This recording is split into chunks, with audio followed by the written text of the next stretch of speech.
Oui, je suis très heureuse, d'abord parce que... Yes, I'm very happy. Firstly, because he's a very young president and a sign of hope, especially for the young generation.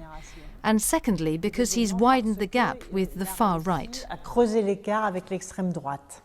Did you vote for him in the first round? You voted for him in the second round, in the first round as well? Oui, oui, oui. And you didn't vote for your socialist candidate? Non, mais je n'ai pas... No, but I didn't harm the socialist candidate. I didn't say anything. Some people publicly endorsed Emmanuel Macron for the first round, but I didn't want to, because it's not for me to denigrate the socialist candidate. And that's why I waited until the second round to say anything. I must ask you about the left in politics, in France, in much of the world, because we're in a state of confusion now, aren't we? We have three lefts. We have Macron, who was centre-left. He says he's centre now. We have Mélenchon, anti-Europe left. Hamon, who was more disposed to Europe, and his left. Can the left carry on functioning with all these different views towards globalization, all this confusion? Il y a une confusion parce qu'il y a une décomposition. Yes, there's confusion because the traditional parties are breaking apart, and it's the same thing on the right. You've got the far right, the nationalist right, the pro-liberal right and the centre-right, and the pro-European right. And the same thing is happening on the left and the right, and we need the parties to regroup.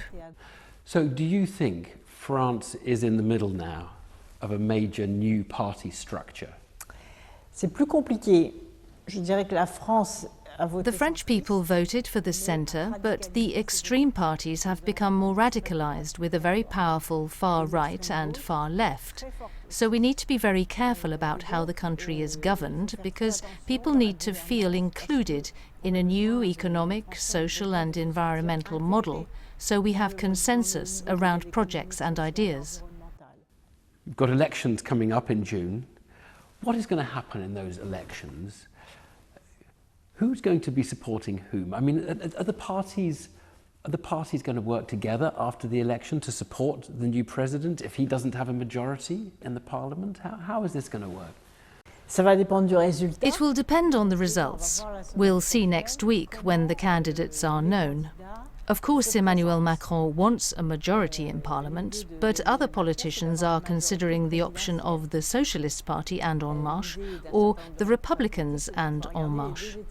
We don't know whether the president will have a majority, so we'll just have to wait and see how it all works out. Do you think he can really make the French fall in love with globalization? Because the French have never loved this, have they? They've never loved it. Well, can he persuade the French this is for them? Because the British have taken it, for decades. But do you think the French can become like that, more Anglo-Saxon in their outlook? Pourquoi pas? Ils l'ont été. Why not? Take the Paris Climate Change Conference. People finally understood the globalized nature of climate change. The French people realized that globalization can offer economic advantages and innovation, but as in the United Kingdom, there are plenty of people suffering from the effects of globalization through immigration and low wages because of competition. And there are silent pockets of such people in the United Kingdom as well, who are living in poverty due to poorly implemented globalization. So it's not so much a question of being for or against it, but what type of globalization is good for a country. Segolene Royal, merci. Thank you very much.